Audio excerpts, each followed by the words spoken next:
Hello, सभी को नमस्कार। मैं नितेश आप सभी का एक बार फिर से आपके अपने यूट्यूब चैनल इजी वेजीएस पे स्वागत करता हूं। आशा करता हूं आप सब स्वस्थ होंगे। तो आज हम प्राचीन इतिहास में मौर्य साम्राज्य को पढ़ेंगे और देखेंगे कि मौर्य साम्राज्य इतना शक्तिशाली कैसे बना और इसके जो साक्ष्य हैं हमें कहां से प्राप्त हुए। ठीक है जी। और इसके उदय होने के क्या कारण थे। बात उस समय की है जब मगध में, ठीक है जी, मगध में किसका शासन था? नंद वंश का शासन था। किसका था जी? नंद वंश का। और वहां के एक राजा थे जिसका नाम था धनानंद। ठीक है जी। क्या नाम था जी? धनानंद। ये भाई बहुत ही क्रूर व्यक्ति थे। ठीक है जी। इतने क्रूर थे कि ये अपने जो प्रजा पे है वो जो टैक्स है ना बहुत ज्यादा लगाते थे। और इसके कारण ना यहाँ के लोग इन्हें पसंद नहीं करते थे, जो इनकी प्रजा थी इन्हें पसंद नहीं करते थे। ठीक है जी। और ये खुद को ये बोलता था कि मैं परशुराम का दूसरा अवतार हूं। ठीक है जी। क्या बोलते थे? परशुराम का दूसरा अवतार हूं मैं। तो एक और कारण है इसके पीछे। जब सिकंदर विश्व को जीतने चला था और वो भारत की तरफ बढ़ रहा था, तो जो चाणक्य जी थे उन्होंने धनान से मदद मांगी। तो इसने क्या किया कि भरी सभा में, भरे दरबार में चाणक्य जी की अवहेलना की। ठीक है जी। अपमान किया। तो उस दिन चाणक्य जी ने शपथ ली थी कि मैं नंदवंश को पूरी तरह से समाप्त कर दूंगा। ठीक है जी। और वो उनकी भेंट फिर चंद्रगुप्त मौर्य से होती है। और चंद्रगुप्त मौर्य चाणक्य जी की मदद से 323 बीसी, कब जी? 323 बीसी में धनानंद को हरा देते हैं और मगध में मौर्य साम्राज्य की नींव डाल देते हैं। ठीक है जी। धनानंद को हरा देते हैं और मगध में मौर्य साम्राज्य की नींव डाल देते हैं। ठीक है जी। देन हमें इसके साक्ष्य कहां कहां से प्राप्त हुए हैं मौर्य काल के। तो सबसे पहले हमें साहित्यिक साक्ष्य देख लेते हैं कि कौन से हैं हमारे साहित्य शासक। सबसे पहले मुद्रा राक्षस। कौन सी है जी? मुद्रा राक्षस, जो कि लिखी है जी विशाख दत्त ने। किसने लिखी है जी? विशाख दत्त ने। देन उसके बाद है जी कथा सरित सागर। क्या जी? कथा सरित सागर, जो कि लिखी है जी किसने? सोमदेव ने। ठीक है जी। महाभाष्य कौन सी है जी? महाभाष्य, ये किसने लिखी है जी? पतंजलि ने। किसने जी? पतंजलि ने। और देन एक जो जैन जो ग्रंथ था, कौन सा जी? कल्पसूत्र। क्या था जी? कल्पसूत्र, ये लिखे है जी भद्रबाहु ने। किसने जी? भद्रबाहु ने। भद्रबाहु वो थे जिन्होंने दिगंबर की जो एक शाखा थी ना, जो जैन की दो शाखा हो गई थी, श्वेतांबर और दिगंबर। तो ये जो भद्रबाहु थे वो दिगंबर के प्रवर्तक थे। किसके जी? दिगंबर के। ये नगन रहते हैं। ये बोलते हैं कि जो हमारे वस्त्र हैं, जो 10 दिशाएं हैं, ठीक है जी, आप देखोगे ना 10 दिशाएं हमारे वस्त्र हैं। और ये भाई कठोर जो नियम होते थे ना जैन के, उन पे चलते थे। श्वेतांबर नहीं चलते थे। और ये वस्त्र आवश्यक मानते थे दिगंबर, श्वेतांबर वस्त्र आवश्यक नहीं मानते थे। और जी एक परिशिष्ट प्रबंध, कौन सी है जी? परिशिष्ट प्रबंध, जो कि हेमचंद्र ने लिखी है। उसके भी हमें इस बुक से साक्ष्य मिले हैं। किसके? मौर्य काल के। किसने लिखी है जी? हेमचंद्र ने। और देन उसके बाद है जी एक बुक और आप कर लो इसमें, जो कि है बुक बृहत कथा मंजरी। कौन सी है जी? बृहत कथा मंजरी। ठीक है जी। जो कि किसने लिखी है? श्यामेंद्र ने। ठीक है जी। इन बुक से हमें उल्लेख मिलता है किसका? मौर्य काल का। और जो मुद्रा राक्षस है उसमें ही बताया था कि जो धनानंद ने चाणक्य जी का अपमान किया था भरी सभा में। कौन सी में जी? मुद्रा राक्षस में। किसने लिखी है? विशाख दत्त ने। देन उसके बाद जो ग्रीक विद्वान थे, जिसको हम यूनानी विद्वान बोलते हैं, उन्होंने चंद्रगुप्त मौर्य को सेंड्रोकोटस कहा था। क्या कहा था जी? सेंड्रोकोटस। ये वर्ड ना आप याद रखोगे और ये पूछे जाते हैं। क्या जी? सेंट्रोकोटस। और जो एरियन थे और प्लूटार्क थे, कौन कौन से? एरियन और प्लूटार्क, इन्होंने एंड्रोकोटस बोला था। क्या बोला था जी? एंड्रोकोटस। क्या बोला था? एंड्रोकोटस। ये दोनों चंद्रगुप्त मौर्य के नाम थे। तो सबसे पहले जो सेंड्रोकोटस का पहचान किया था वो था जी विलियम जोन्स। किसने की थी पहचान सबसे पहले कि सेंड्रोकोटस चंद्रगुप्त मौर्य का ही नाम है? तो किसने की थी जी? विलियम जोन्स ने। किसने जी? विलियम जोन्स ने। ठीक है जी, किसने जी? विलियम जोन्स ने। ठीक है जी। और जो मैग्नस नीज थे, कौन थे जी? मेग सतनीज थे। इन्होंने अपनी जो बुक लिखी थी इंडिका, उसमें पाटलिपुत्र का भव्य वर्णन किया था और इन्होंने पाटलिपुत्र का नाम बोला था पोलीबोर था। क्या बोला था जी? पोलीबोर था। ठीक है जी, ये आप नाम याद रखोगे कि पोलीबोर था, पाटलिपुत्र बोला बोला जाता था। सेंड्रोकोटस एंड्रोकोटस किससे बोला जाता था? किसको? चंद्रगुप्त मौर्य को। देन उसके बाद इंपॉर्टेंट हो जाता है रुद्रदामन का जूनागढ़ अभिलेख। बहुत बार पूछा गया, इसको आप स्टार मार्क करके चलोगे। जो रुद्रदामन था वो शक शासक था। कौन था जी? जो शक थे ना, उसका शासक था। और इस अभिलेख में लिखा था कि एक जो जूनागढ़ अभी गुजरात में है, वहां पे सुदर्शन झील है जो कि चंद्रगुप्त मौर्य ने ही बनवाई थी। कौन सी जी? सुदर्शन झील। किसने बनवाई थी जी? चंद्रगुप्त मौर्य ने। किसने जी? चंद्रगुप्त मौर्य ने। और जी उस समय जो यहाँ के जो शासक थे, जिसको हम राज्यपाल भी बोलते हैं जूनागढ़ के, वो कौन थे जी? पुष्पगुप्त। कौन थे जी? पुष्पगुप्त। ये स्टार मार्क कर लेना भाई, बहुत बार पूछा गया ये वाली लाइन। और जब अशोक का टाइम आया, ठीक है, अशोक जो कि पोते थे चंद्रगुप्त मौर्य के, तो उस समय जो सौराष्ट्र का राज्यपाल था उसका नाम था तुषापक। क्या नाम था जी? तुषापक। जो तुषापक थे भाई, वो यवन थे। क्या था जी? ये यवन था। और इसने भी झील का रिकंस्ट्रक्ट करवाया था, मतलब पुनर्निर्माण करवाया था। कौन सी झील का? सुदर्शन झील का। सुदर्शन झील का पुनर्निर्माण या फिर रिकंस्ट्रक्ट किसने करवाया था? तुषापक ने। ठीक है जी। देन उसके बाद जब पोस्ट मौर्य काल आता है, मौर्योत्तर काल आता है, जिसका हमने नाम भी पढ़ा है रुद्रदामन, जो कि शक शासक था, इसने भी इस झील का रिकंस्ट्रक्ट करवाया, पुनर्निर्माण करवाया। किसने? रुद्रदामन ने। और उस समय जो सौराष्ट्र का राज्यपाल थे या शासक थे वो सुविशाख थे। ठीक है जी, कौन थे? सुविशाख। और जो गुप्त सम्राट के समय जो यहाँ के राज्यपाल थे, कौन थे? प्राणदत्त। कौन थे जी? प्राणदत्त। और गिरिनगर के जो शासक थे चक्रपालित। इंपॉर्टेंट है, नाम याद रखोगे। इसने भी झील की मरम्मत करवाई थी। ठीक है जी। तो जो ये जूनागढ़ का अभिलेख है, इसमें चंद्रगुप्त मौर्य, अशोक, रुद्रदामन, सकंदगुप्त जैसे बहुत अन्य नाम जो कि प्राक्रमिक राजा थे उनके नाम यहाँ पे वर्णित है। आप ये देखोगे, एक बार आया था कि रुद्रदामन में सिर्फ चंद्रगुप्त मौर्य का नाम है, नहीं, इसमें चंद्रगुप्त मौर्य का भी है, अशोक का भी है, रुद्रदामन का भी है और सकंदगुप्त का भी है।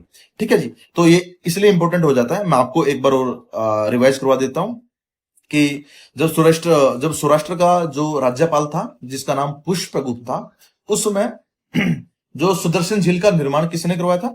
चंद्रगुप्त मौर्य ने। ठीक है जी। फिर जो यहाँ के राज्यपाल थे तुषापक, जो कि एक यवन थे, उसने भी इस झील की मरम्मत करवाई थी या पुनर्निर्माण करवाया था। ठीक है जी। रुद्रदामन के जो शासक थे, शक शासक, उसने भी यहाँ का जो पुनर्निर्माण करवाया था। उस समय यहाँ पे सुविशाख थे। ठीक है। देन उसके बाद चक्रपालित ने भी यहाँ की झील का मरम्मत करवाया था। ठीक है जी। इसलिए इंपॉर्टेंट है, मैं दोबारा यहाँ पे लिखता हूं मोस्ट इंपॉर्टेंट, इसको आप देखोगे जूनागढ़ अभिलेख को।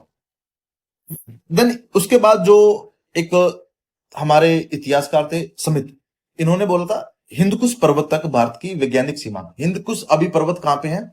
हिंदकुश पर्वत है अफगानिस्तान में। ठीक है, तो यूनानी लेखक ने इसको बोला था पैरोपेमिसस। क्या बोला था जी?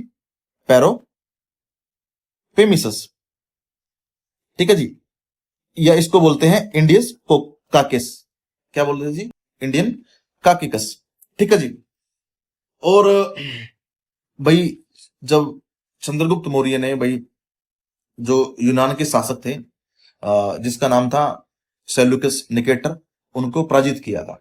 और इनका जो युद्ध था वो हाथियों के लिए हुआ था। ठीक है जी, किसके लिए? हाथियों के लिए। तभी से मैंने एक सोन जो मेला है वो बताया था ना कि सोन मेला बिहार में लगता है और वो हाथियों के लिए फेमस है। एक ऊंट के लिए भी लगता है जो कि पुष्कर मेला था। ठीक है जी। तो चंद्रगुप्त मौर्य ने जो निकेटर थे उनको पराजित किया और बाद में इनके संधि होगी। सेल्यूकस निकेटर ने अपनी जो पुत्री थी हेलना, हेलना का विवाह किसके साथ करवा दिया था? चंद्रगुप्त मौर्य के साथ करवा दिया था। ठीक है, तो चंद्रगुप्त मौर्य को दहेज में क्या क्या मिला था? तो हेरात, कंधार, बलूचिस्तान और काबुल। जो हेरात को बोलते हैं अरिया, इंपॉर्टेंट है भाई, स्टार मार्क करोगे, पूछे जाते हैं। अराकोशिया, क्या जी? अराकोशिया किसको बोलते थे? कंधार को। ठीक है, और जेड्रोसिया किसको बोलते थे? बलूचिस्तान को। जेड्रोसिया किसको बोलते थे जी? बलूचिस्तान को। और पेरो पेमिसदाई किसको बोलते थे जी? काबुल को। किसको जी? पेरो पेनिसदाई किसको बोलते थे? काबुल को। ठीक है, आप जैसे इसका तो आप जेबी से याद कर रखो, जेड्रोसिया बलूचिस्तान। ठीक है, पीके, इसको पीके से याद रखो, क्या जी? पेरो पेनिस दिया, काबुल से। और अरिया, अरिया का तो आप याद ही हो जाएगा, हेरात। और अराकोसिया, कंधार। ठीक है जी। और जब चंद्रगुप्त मौर्य को पता चला कि इन्होंने जो युद्ध है वो हाथियों के लिए किया था, तो इसने चंद्रगुप्त मौर्य ने 500 हाथी दान दे दिए थे कि ले जाओ भाई, कोई बात नहीं, 500 हाथी आप लोग। ठीक है, तो जैसे हमने पढ़ा था ना कि इसको पोलीबोरथा बोला गया था, पाटलिपुत्र को। ठीक है जी। और जो दक्षिण में चंद्रगुप्त मौर्य की विजय थी ना, वो जो तमिल ग्रंथ था, हम आगे संगम लिटरेचर पढ़ेंगे तो उसमें अहान अहाननूर, हाँ, और दो दूसरी बुक थी पुराननूर। ठीक है जी, कौन सा जी? अहानानूर और पुरानानूर। इसमें इनकी जीतों का वर्णन है। जो अहानानूर था, जो पुस्तक थी, ये किसने लिखी थी? रुद्र शर्मन ने। किसने जी? रुद्र शर्मन ने। इंपॉर्टेंट है, याद करोगे। और जो एक सुहागरा ताम्रपत्र है जो कि गोरखपुर में है, और महास्थान अभिलेख बांग्लादेश के बागुर जिले में चंद्रगुप्त मौर्य से संबंधित है। और इसमें पता है क्या बात थी कि जब चंद्रगुप्त मौर्य का काल था ना, तो इसमें भीषण अकाल पड़ा था 12 वर्षों तक। ठीक है, 12 वर्षों तक यहाँ पे भीषण अकाल पड़ा था। और एक यही कारण था, मैं आपको रिलेट करता हूं। जब हम जैन धर्म पढ़ते हैं ना, तो जैन धर्म में यह भी था कि जब अकाल पड़ता है, भद्रबाहु दक्षिण की तरफ चला जाता है। ठीक है, और जो स्तुल भद्र था वो वहीं रहते हैं, मगध में। ठीक है, तो इनके बीच ना आपस में इस बात से भी मतभेद हो जाता है। ठीक है जी। तो इसका जो अकाल का है, ठीक है, अकाल का जो अभिलेख अभिलेख में पता चलता है, कौन से में? सुहागरा ताम्रपत्र में और महास्थान अभिलेख में। ठीक है जी। और इसमें अभिलेख में बताया गया कि जो चंद्रगुप्त मौर्य ने यहाँ पे राहत कार्य संबंधी बहुत से काम किए थे और राहत सामग्री पहुंचवाई थी। ठीक है जी। देन उसके बाद जो एक अर्थशास्त्र है, किसने लिखी थी? चाणक्य ने लिखी थी। अच्छी बुक है भाई, पढ़ना इसको। इसमें जो कि एक हम बोलते हैं ना कि आज जो कि हमारी स्पाई वाली जो भी एजेंसीज हैं, उसमें भी गुप्तचर प्रणाली का उल्लेख था भाई अर्थशास्त्र में। ठीक है जी। और गुप्तचर को क्या बोलते थे? महामात्य प्रसर। क्या बोलते जी? महामात्य प्रसर। किसको बोलते थे? नाम इंपॉर्टेंट है, पूछ सकते हैं कि महामात्य, पर सिर्फ किसको बोलते थे? गुप्तचर। क्या बोलते थे जी? गुप्तचर को। ठीक है जी। देन जहाज रानी। जहाज रानी मतलब आप समुद्र जहाज से ले लो। सर्वप्रथम उल्लेख कहाँ मिला था? अर्थशास्त्र में, तो ये भी इंपॉर्टेंट हो जाता है। देन जो रुद्रदामन के गिरनार अभिलेख से हमें पता चलता है कि जो चंद्रगुप्त ने पश्चिम भारत से और सौराष्ट्र तक प्रदेश जीत लिया था। मतलब मैं आपको बताता हूँ, जैसे बाजीराव का एक स्लोगन था, नारा था, अटक से कटक। ठीक है जी। तो हम पश्चिम भारत से लेके सौराष्ट्र तक पूरा प्रदेश जीत लिया था चंद्रगुप्त मौर्य ने। ठीक है जी। और मतलब प्रत्यक्ष शासन, डायरेक्टली वो शासन करते थे। मतलब ये नहीं था अप्रत्यक्ष कि अपने नीचे कोई बिठा दिया और ये बोला कि आप यहां से कर इकट्ठा करके मेरे को दो। वहां पे प्रत्यक्ष शासन खुद करते थे। ठीक है जी। और जो चंद्रगुप्त मौर्य है, चंद्रगुप्त जो मौर्य थे वो जैन के डेसिपल थे, जैन को धर्म को मानते थे। और जैन धर्म ने हमने एक संथारा और संलेखना प्रथा की थी, जो कि 2015 में राजस्थान हाईकोर्ट के द्वारा इसको बैन कर दिया गया था। कौन सी? संथारा और संलेखना भी हम कर सकते हैं। इसमें क्या था कि जब मनुष्य जब अपने प्राण त्यागता है, उससे पहले वो प्राण कैसे त्यागते हैं कि वो अन्न जल सबका त्याग करके ध्यान अवस्था में बैठ जाते हैं और ऐसे प्राण त्यागते हैं। तो जो चंद्रगुप्त मौर्य ने अपने प्राण त्यागे थे श्रवण बेलगोला में। कहां पे जी? श्रवण बेलगोला, जो कि कर्नाटक में है। कब त्यागे थे जी? 298 में। तो इसका शासनकाल 2323 से लेके 323 से लेके, सॉरी 2323 से नहीं, 323 से लेके 298 बीसी तक इसका शासन रहा है। उसके बाद इनका पुत्र जो कि बिंदुसार है, बिंदुसार शासक बनता है। ठीक है जी। क्या जी? बिंदुसार। इसका बिंदुसार नाम ही क्यों पड़ा? ठीक है। तो चाणक्य जी इतने महान प्रधानमंत्री रहे हैं ना इनके, वो ये बोलते थे कि चंद्रगुप्त मौर्य को भी वो खाने में थोड़ा थोड़ा जहर देते थे कि वो जहर के आदी हो जाए और कभी इसको, इसके दुश्मन इसको जहर से ना मार दे, चंद्रगुप्त मौर्य को। तो जब बिंदुसार पैदा हुए थे तो उसको बिंदु हुए थे, तो उनके जहर के कारण ही पूरे शरीर पे बिंदु बिंदु से हो गए थे।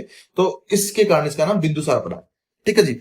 और इसको हम बोलते थे, इसका उपाधि ली थी ने अमित्रघात की। किसकी जी? अमित्रघात की। ठीक है जी। अमित्रघात का मतलब दुश्मनों को समाप्त करने वाला। ठीक है जी। अमित्रघाता इंपॉर्टेंट है, लिखोगे। ठीक है जी। इनकी मां का नाम था दुधरा, दुधारा। क्या था जी? दुधारा। किसकी मां का नाम था जी? अमित्रघात, जो बिंदुसार की। और एक भाई हमें तथ्य मिलता है जिसमें बोलते हैं कि भाई जो एक यूनानी लेखक बोलता है, जो एथियंस नामक एक यूनानी जो लेखक है, जो सीरिया के शासक थे। कौन थे सीरिया के शासक? Antioch, Antiochus. क्या थे जी? एंटियोकस। एंटियोकस के पास भाई एक दूत भेजते हैं, उससे बोलते हैं कि मेरे को ना 3 चीजें चाहिए मित्रता के लिए। एक तो सूखे अंजीर। क्या जी? सूखे अंजीर। दूसरा उन्होंने बोला था एक मदिरा और एक दार्शनिक। ठीक है। क्या बोला था? एक दार्शनिक। ठीक है जी। तो एंटियोकस ने भाई सूखे अंजीर भी दे दिए, मदिरा भी दे दिया, बट एक दार्शनिक नहीं आया। जो दार्शनिक वो नहीं दिया, क्योंकि ये बोलते थे कि हमारे यहाँ पे दार्शनिक का क्रय विक्रय नहीं किया जाता। ठीक है जी। देन उसके बाद भाई जो दिव्य वादन थी, ये कौन सी थी? बौद्ध ग्रंथ था भाई ये दिव्य वादन। उससे ज्ञात होता है जो कि पिंगली वत्स था, और जो कि आजीविका संप्रदाय से था। कहां से थे जी? आजीविका संप्रदाय से। ठीक है जी। आजीविका संप्रदाय किसने स्टार्ट की थी? ठीक है जी। वो बताओगे आप किसने करी थी? मैं आपको थोड़ा हिंट दे देता हूँ, मोगली करके था कुछ। ये बताओगे किसने स्टार्ट की थी? जो आजीविका संप्रदाय का एक ज्योतिष था पिंगली वत्स, वो भी यहाँ पे रहता था बिंदुसार के दरबार में।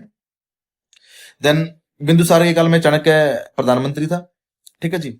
और ये बोलते थे कि श्वेतांबर जो कि स्थल ब्रदर की थी, इसमें ये बोलते थे कि जो बिंदुसार था वो ब्राह्मण धर्म का मानता था, जो ब्राह्मण धर्म था, ठीक है। और ये तो आप छोड़ देना कि 500 जो इसके मंत्री परिषद में थे वो 500 सदस्य थे। और ये आप रखोगे कि खलाटक, क्या जी? खलाटक, खलाटक क्या है जी? मंत्रियों का प्रधान, ठीक है, मंत्री परिषद का प्रधान। इंपॉर्टेंट है भाई, ये पूछे जाते हैं। मैं जिस पे स्टार मार्क करवा रहा हूं आप वो नोट कर लेना। जैसे खलाटक है, खलाटक क्या था जी? प्रधान था ये, प्रधान था किसका जी? मंत्री परिषद का, ठीक है जी। किसका जी? मंत्री परिषद का, ठीक है जी। और जो अशोक था बिंदुसार का पुत्र, इसको बिंदुसार ने अवंती भेज दिया था राज्यपाल नियुक्त करके, ठीक है जी। कहां भेज दिया था? अवंती। और अवंती में कभी भी जो हमारे महात्मा बुद्ध जी कभी नहीं गए अवंती में, ये भी आप याद रखना, ठीक है जी। देन उसके बाद अशोका पीरियड आता है, ठीक है जी। अशोका का जो टाइम पीरियड होता है 273 से लेके 232 तक, ठीक है। ये आप टाइम पीरियड याद रखोगे कब से कब तक था, ठीक है। इसको हम प्रियदर्शी भी बोलते थे। क्या बोलते थे जी? प्रियदर्शी। और जो अशोक किसका पुत्र था? बिंदुसार का, ठीक है जी। और इनकी माता का नाम था सुभद्रा। क्या नाम था जी? सुभद्रा, ठीक है। और ये जो सुभद्रा थी, जो अशोक की माता थी, और जो चंपा, जो अंग, क्या जी? अंग एक महाजनपद था और चंपा उसकी राजधानी थी, तो उसके एक ब्राह्मण की कन्या थी। ये भी दिव्य वादन जो कि बौद्ध ग्रंथ से हमें प्राप्त होता है, ठीक है जी। और जो पुराण में है अशोक वर्धन या दीप वंश में, इसको बोला है करमोली। क्या बोला जी? करमोली। किसको? अशोक को। क्या बोला जी? करमोली, ठीक है जी। ये छोटे छोटे वर्ड आप याद रखोगे, ठीक है जी।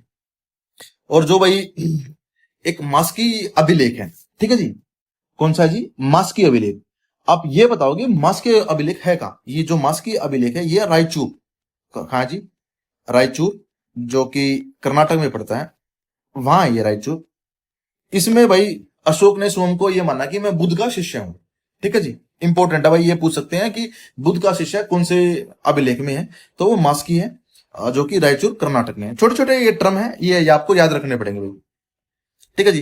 देन उसके बाद कलिंगा वॉर आता है। कलिंगा वॉर जो कि उड़ीसा में है, और ये भी किसके लिए हुआ था? हाथियों के लिए हुआ था।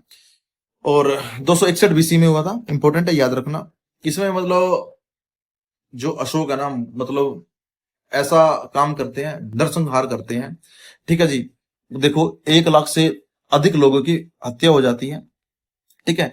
जब इतना मतलब बड़ा ये चीज देख के कि इतना नरसंहार कर दिया, तो उसको ना, अशोक को ना मतलब दया आने लग जाती है, ये मैंने क्या काम कर दिया यार, ठीक है, कलिंगा वॉर में। तो जो कलिंगा में है, जो राजधानी थी वो तोसली थी, उत्तरी, ठीक है जी। और जो दक्षिणी थी वो थी जोगढ़। क्या था जी? जोगढ़, ठीक है जी। देन सबसे पहले जो अभिलेख है, ठीक है जी, क्या जी? सबसे जो पहले अभिलेख है 1750 में, आ, किसके द्वारा पता लगाया गया था 1750 में? टेलीफेंथर के द्वारा। किसके द्वारा जी? टेलीफेंथर के द्वारा, ठीक है जी। देन उसके बाद सबसे पहले पढ़ने का कार्य किसने किया था 1837 में? जेम्स प्रिंसेप ने। ये क्वेश्चन बहुत बार आया हुआ, तो आप इसको स्टार मार्क कर लेना, ठीक है जी। किसने जी? जेम्स प्रिंसेप ने, ठीक है जी।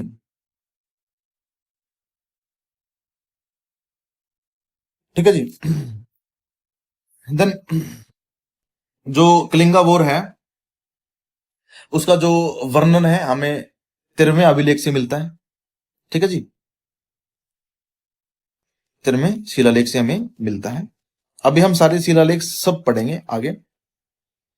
और जब मैंने बोला था ना कि वो विचलित हो गया था और दया आने लगी थी, उन्होंने सदा के लिए युद्ध नीति को त्याग दिया था कि मैं अब से युद्ध नहीं करूंगा भाई, कहीं भी कभी भी। ठीक है, तो वो जो एक उपगुप्त था, कौन था जी? उपगुप्त। आगे हम जब पढ़ेंगे तो उसकी शरण में आ जाता है और बौद्ध धर्म को अपना लेते हैं। ठीक है जी। तो आप देख लेना, इसका जो अफगानिस्तान में इनको मिल ही गया था ना, मतलब इसके तो दादी होगी भाई हेलना अशोक की, क्योंकि उनको हेरात, हेरात को हम क्या बोलते थे? अरिया। और अराकोशिया किसको बोलते थे हम? कंधार को। ठीक है जी, किसको बोलते थे? अराकोशिया। कंधार को बोलते थे, किसको बोलते थे बताओ क्या? हाँ जी। देन उसके बाद जेड्रोसिया जो बलूचिस्तान था, और पेरिपेनिसदाई जो काबुल था। ये तो इन्हें दहेज में मिले थे ना भाई। तो उत्तर पश्चिम जो अफगानिस्तान से लेकर, अफगानिस्तान की राजधानी क्या है जी? काबुल है। दक्षिण कर्नाटक तक और पश्चिम में गुजरात तक और बंगाल की खाड़ी तक विस्तृत भाई इसका पूरा, मतलब अखंड भारत पे इसका राज हो गया था। किसका जी? अशोक का। और एक कहावत है किसके बारे में? बिंदुसार के बारे में, जिसका पिता भाई चंद्रगुप्त मौर्य हो और जिसका बेटा अशोक हो, वो खुद ही मान हो जाता बिंदुसार। ठीक है जी। और सबसे इंपॉर्टेंट ये है कि भाई जो कल्हण की जो राजतरंगिणी थी, जो राजतरंगिणी थी किसने लिखी थी? कल्हण ने। इसका हमें पता चलता है कि जो अशोक है, अशोक ने कश्मीर पे भी अधिकार किया है। ठीक है जी। और वहां पे विहार बनवाए हैं। ठीक है जी। अब नाम याद रखोगे आप, कौन कौन से नाम याद रखोगे? अशोकेश्वर, कश्मीर में अशोकेश्वर मंदिर का निर्माण करवाया है। और इसमें नेपाल में देवपतन। ठीक है जी। क्या जी? देवपतन। देवपतन जो कि एक शहर है, मैं एक बार लिख देता हूं अच्छे से। क्या जी? देवपतन। ये कहां पे जी? नेपाल में। ये यहाँ पे इन्होंने, अशोक ने शहर बसाए थे। ठीक है जी। और एक होता है अशोकेश्वर नामक मंदिर, कहां पे बनवाया था जी? ये बनवाया था कश्मीर में। और अशोक इतना महान सम्राट जो हमारे राजा रहे हैं, उसके नाम से बहुत से हिंदुओं ने अपने पुत्रों का अशोक के नाम पे नाम रखा है। ठीक है जी, ये देख लेना आप। देन उसका हम अब धार्मिक जीवन देखते हैं। स्टार्टिंग में जैसे बिंदु सार एक ब्राह्मण धर्म के अनुयायी थे, वैसे ही अशोक भी ब्राह्मण धर्म से ही संबंध रखते थे और ब्राह्मण धर्म को ही मानते थे। बाद में वो बौद्ध बन गए थे। ठीक है जी। और जो कल्हण की राजतरंगिणी है, उसके अनुसार शैव धर्म का अनुयायी था कौन था? जो कि हमारे अशोक थे जी। ठीक है जी। और उसको बोलता है देवताओं का प्रिय। किसको? अशोक को। क्या जी? देवताओं का प्रिय। ठीक है जी। देन उसके बाद जो बौद्ध धर्म की दीक्षा थी, किससे ली थी? उपगुप्त से ली थी। इंपॉर्टेंट है, किससे ली थी जी? उपगुप्त से। और अशोका ने भाई 4 भाई ये भी बनवाई थी, जो गुफा थे। कहां पे? बराबर की पहाड़ियों में। ठीक है जी। ये आप नोट कर लेना, कहां पे बनवाई थी भाई? बराबर की पहाड़ियों में। कौन कौन सी थी? लोमस ऋषि गुफा, कर्ण गुफा, सुदामा गुफा और विश्व झोपड़ी। इंपॉर्टेंट है भाई, ये आप मार्क करोगे। ठीक है जी। और जब 20वें वर्ष, अपने शासनकाल के 20वें वर्ष, जब बुद्ध का जन्म स्थान हुआ था ना, कहां पे? लुम्बिनी। वो वहां पे गए थे और बलिकर को मुक्त कर दिया था। जो बलिकर था ना, जो हमने स्टार्टिंग में पढ़ते आ रहे थे ऋग्वेद काल में, कि जो बलिकर है वो प्रजा अपनी इच्छा से दे देती थी, किसको? राजा को।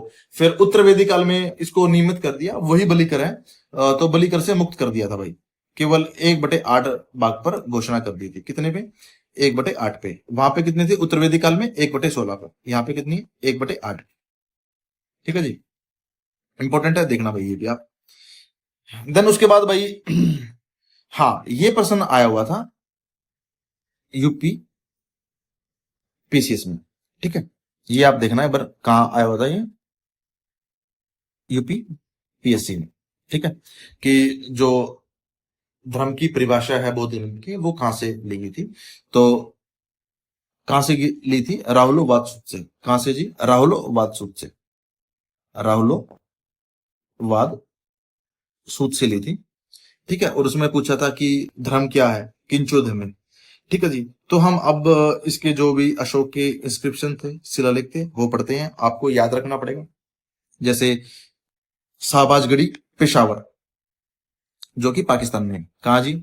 शाहबाजगढ़ी पेशावर में। मानस हेरा जो कि हजारा में, ये भी पाकिस्तान में है। ठीक है जी, ये दोनों याद रखोगे, शाहबाजगढ़ी और मानस हेरा। देन उसके बाद कलसी। कलसी कहाँ पे है जी? देहरादून में। कलसी कहाँ पे है जी? देहरादून में। और गिरनार जूनागढ़ में है, गुजरात में, ये तो आपको याद हो जाएगा। धौली, ये इंपॉर्टेंट है, कहाँ पे है जी? पुरी में। ठीक है जी, धौली कहाँ पे है जी? पुरी में, जो कि उड़ीसा में है। और जोगढ़, जोगढ़ हमने पढ़ा था ना, जो कि उत्तरी, उत्तरी नहीं सॉरी, दक्षिणी राजधानी थी किसकी? कलिंग की। ठीक है जी, किसकी जी? कलिंग की। जो जोगढ़ है वो गंजाम जिले में, उड़ीसा। हाँ, मैं बताता हूँ, गंजाम जिले में, मतलब मैंने आज से 4 साल पहले भी एक केस देखा था जहाँ पे कि बाल विवाह हो रहा था, और ये शायद वहां पे प्रोमिनेंट है। तो जब मैंने शायद लास्ट वीडियो में बोला था कि मेरे को उस जिले का नाम याद नहीं है, तो गंजाम जिला था। देन उसके बाद सोपारा, जो कि थाने में है, महाराष्ट्र में। ठीक है जी, इरागुड़ी, कुर्नूल, ये आंध्र प्रदेश में। तो ये आप मेजर जो कि वृत्त शिलालेख थे, ये आप देखोगे कि शाहबाजगढ़ी पेशावर पाकिस्तान में है। मानसेरा जो कि हजारा पाकिस्तान में है। कलसी देहरादून में है। गिरनार जूनागढ़ में है। धौली जो कि उड़ीसा में है। जोगढ़, ये भी उड़ीसा में है। सोपोरा जो कि महाराष्ट्र में है। और इरागुड़ी कुर्नूल में है, जो कि आंध्र प्रदेश में है। और जो माइनर थे, जैसे मास्की था, मास्की से हमें क्या प्राप्त हुआ था कि बुद्ध ने स्वयं बोला था कि मैं बुद्ध का शिष्य हूं। किसने? अशोक ने, सॉरी, अशोक ने बोला था कि मैं बुद्ध का शिष्य हूं, बुद्ध का शिष्य। तो मास्की कहां पे? रायचूर कर्नाटक में। ठीक है, लिख देते हैं, मास्की कहां पे है? रायचूर कर्नाटक। ठीक है जी। देन उसके बाद गुजरा, कौन सा जी? गुजरा, ये है भाई दातिया, मध्य प्रदेश में। और ब्रह्मगिरी, उसके बाद कौन सा जी? ब्रह्मगिरी, ये कहां पे है? चित्रादुर्ग, कर्नाटक में। ठीक है, एक चितमंगलूर करके भी यहाँ पे शहर है, जो कि मैं बता रहा था, ब्रह्मगिरी। और भाई कौन कौन से थे वहां पे? रायचूर हट्टी भी थी। ठीक है, जो कि किसके लिए फेमस थी? रायचूर हट्टी। कोलार किसके लिए फेमस थी? गोल्ड के लिए फेमस थी। और ब्रह्मगिरी किसके लिए फेमस थी? आयरन के लिए फेमस थी। ठीक है, और ये कौन से रॉक का है? ये आर्किन रॉक का है भाई, ना आर्के रॉक का नहीं, धारवाड़ सिस्टम का। कहाँ पे जी? धारवाड़ सिस्टम का। तो ब्रह्मगिरी कहाँ पे है? कर्नाटक में। भाबरू इंपॉर्टेंट है, कौन सा जी?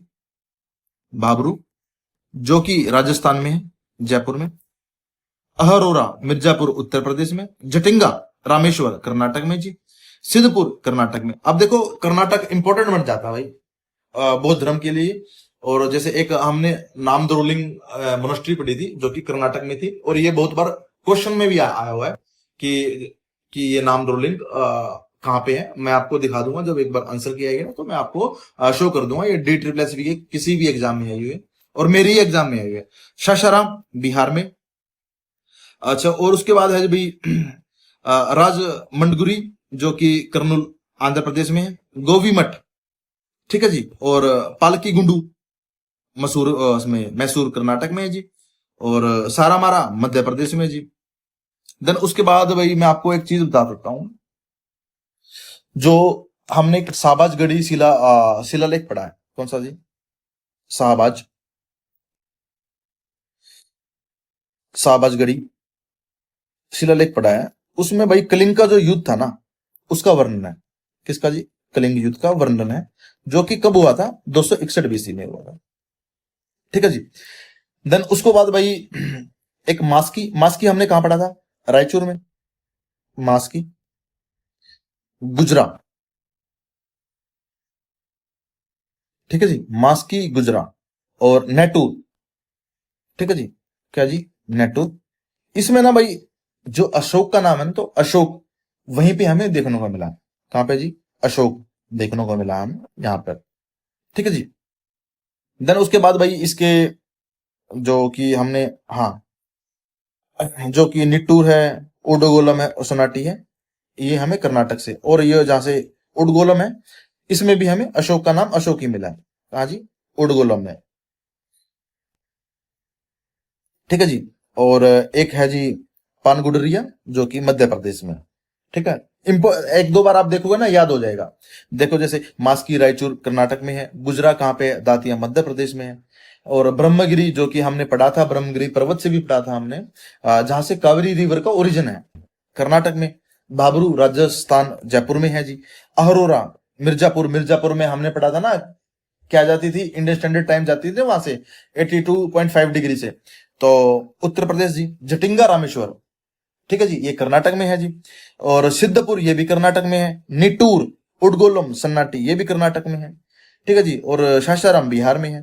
तो अब देख लेना, कोई इतना बड़ा वो नहीं है। तो अब हम जो इसके 14 शिलालेख थे अशोक के, हम वो देखते हैं।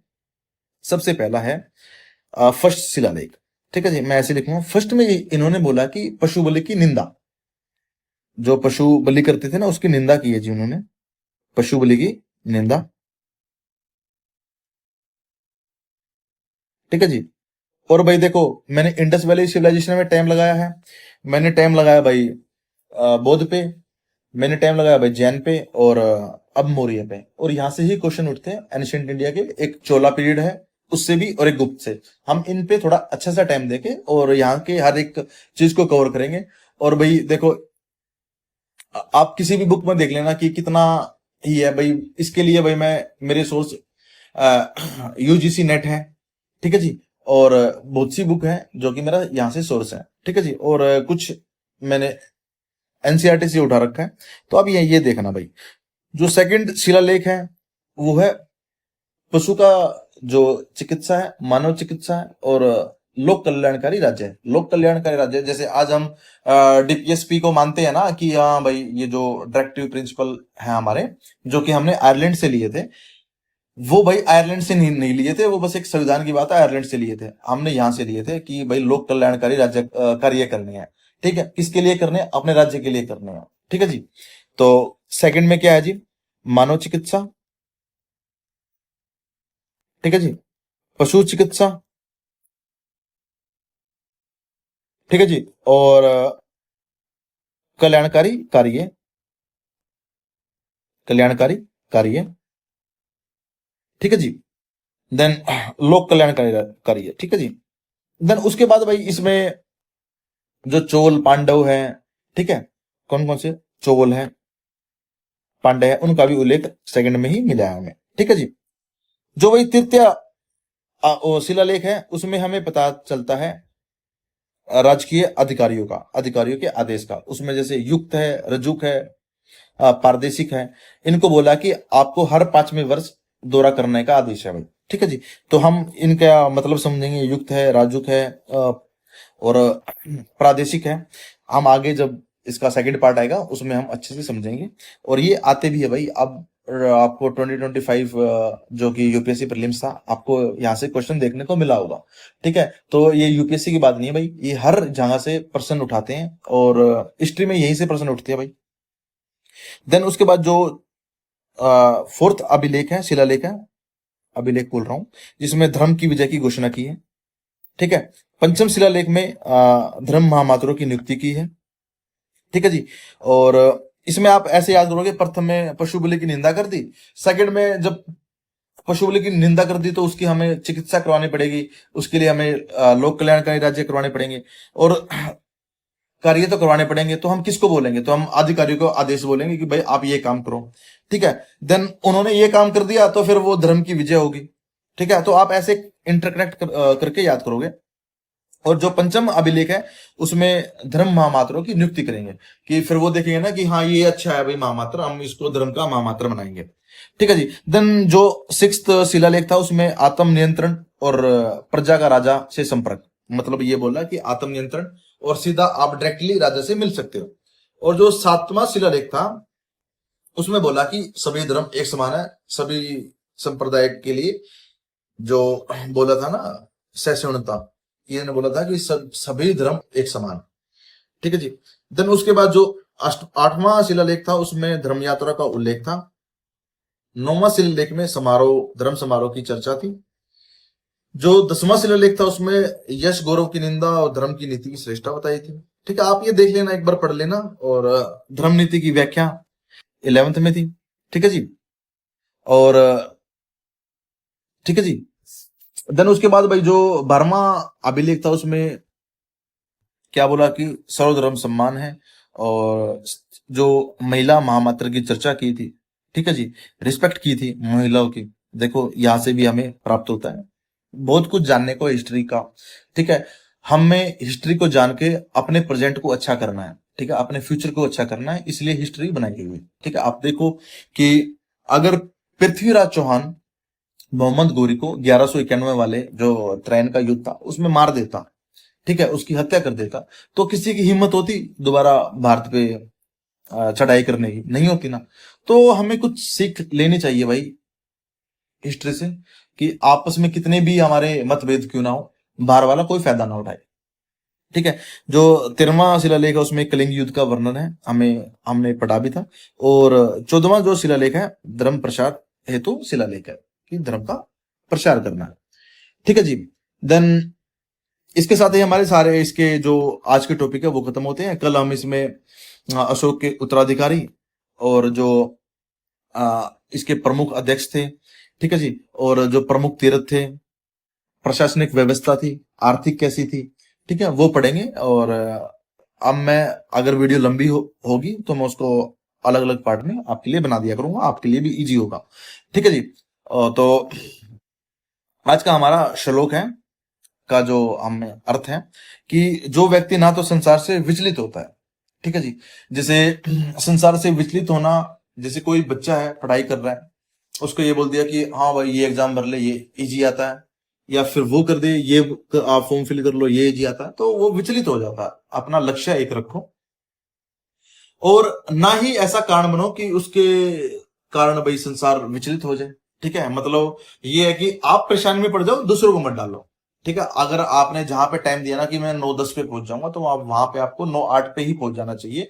कि अगर आप 9:15 पे जाओगे ना तो उसमें लोग ही परेशान होंगे, आप परेशान नहीं होंगे, ठीक है। तो इसने बोला जो व्यक्ति ना तो इस संसार से विचलित होता हो और ना ही संसार उसी कारण विचलित होता हो, जो ना अत्यधिक खुशी हो, मतलब एक बार हम हमारा जो जैसे एक्साइटमेंट बहुत बढ़ जाता है ना, और ना ही ज्यादा क्रोध हो, ना वो ज्यादा चिंता करता हो, इनसे मुक्त हो, तो भगवान श्री कृष्ण जी बोलते हैं वही मेरा प्रिय भक्त है, ठीक है। जो हर समय एक स्थिति में खड़ा रहता है, काम रहता है।